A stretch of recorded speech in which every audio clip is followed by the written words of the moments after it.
fear is clearing from the limbic system through meridians that run through the body down to the solar plexus area and down to the organs in that area, including kidneys and adrenal glands.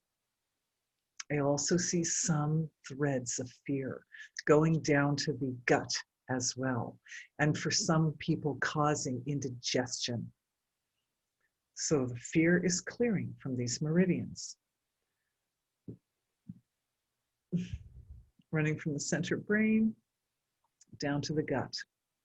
No, there's a nice relationship there, isn't there? There's a gut-brain axis. So in the gut-brain axis, clearing fear. This fear is coupled with, and also is clearing, what's clearing next? Underneath the fear are impressions, memory patterns, beliefs, attachments to dramas, belief in separation. The belief in separation is what causes the soul to think, like when it's orderly, it's like, oh, I'm at home and life is good. And when it goes over to the chaos side, it's like, uh-oh, nothing is good. I don't feel anchored to the source of creation, which is kind of like our stable foundation, our stable ground. So it's in the chaotic times that there's the experience has the potential to overshadow the reality of grounded in wholeness, of being grounded in wholeness. And then the feeling is, I somehow got separated from my source and I'll never find my way back again. For a lot of people in this healing session, this is connecting to moments or times in the past of being lost. It was so common in the days before technology that people could get away. They would wander away, or they would go on some military venture. Young men were known to go on military ventures even just 20 miles away and never find their way home.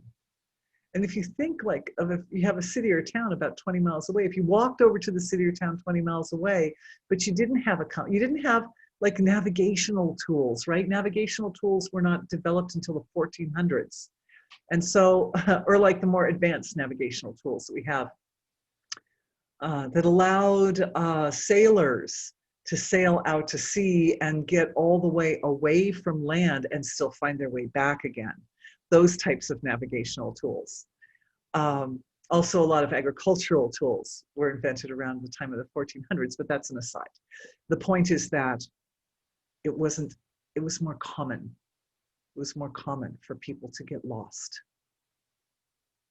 even unintentionally. We've all been lost at some point or another. Even animals sometimes get lost. I was watching a show about how mother horses discipline their little colts when they're wild horses. And in wild horse communities, the way a little colt that has misbehaved is disciplined is he's put in timeout away from the group. And it's terrifying. It's terrifying for a little horsey who was naughty to have to not be allowed with the group, because it's like being lost. So as humans, and even in the animal kingdom, it can mean life or death if you get lost from the pack.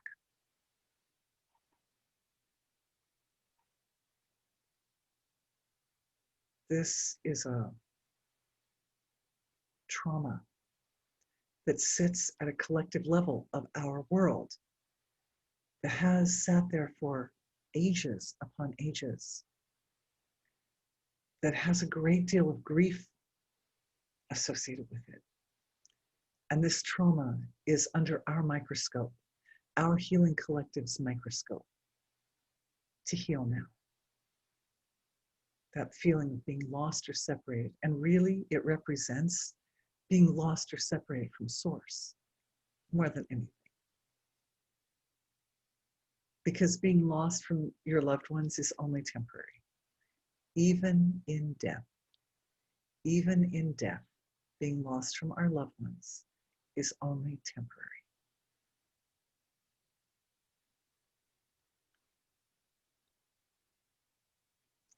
That statement made a big ripple. The focus of our loving attention on healing our collective world just made a big ripple in the field of the collective. How many people thought that their death indicated losing the connection to their loved ones?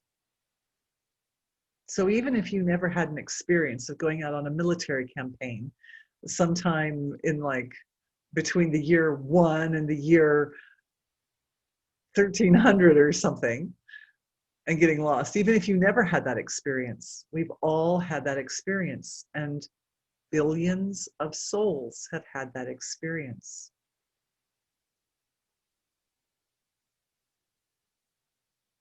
Do you see how beautiful you are? Do you see that it was the gift of your presence that uncovered this stress?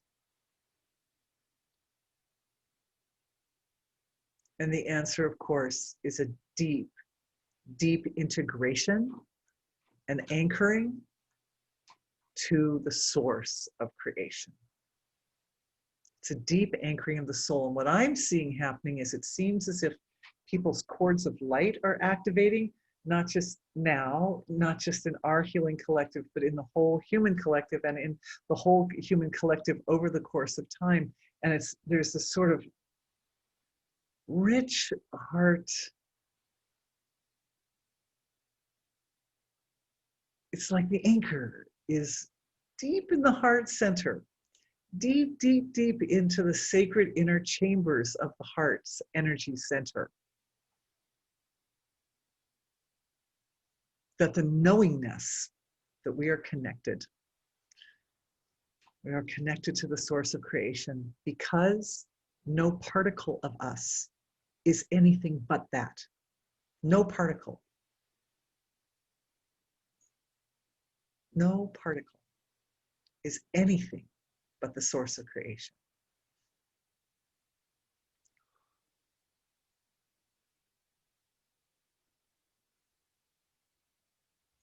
And that message is so fascinating, that message is riding on the cycles of time that oscillate between times of orderliness and times of chaos.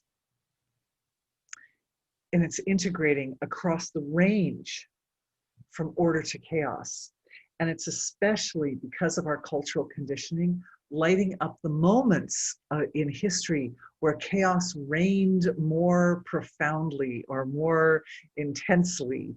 It's lighting up those moments to show that in the moments of chaos, wholeness or totality shows itself as all possibilities. Because in the times of order, consciousness has collapsed down into a very specified form. But in the times of chaos, consciousness is formless, or we could say that the expressions haven't like gelled. They haven't gelled. And so in that state of, even though it's chaos and we don't know what's coming next and it's kind of unsettling, it's also a time when literally anything can emerge. What was that quote? It's a quote from some serious teenage boys game, computer game. Chaos is not a problem, it's a ladder. Yeah, my sons gave me that one. Woo! The sons who play video games. Ah, yes, they have achieved some value from those games. Chaos is a ladder because your pure potential is unformed. It is fairly unformed. It is like pure light. It is like pure sweetness and essence of human nature in its most innocent, most malleable form. And so the pure potential is most accessible and most lively at the times of chaos. See how beautiful you are?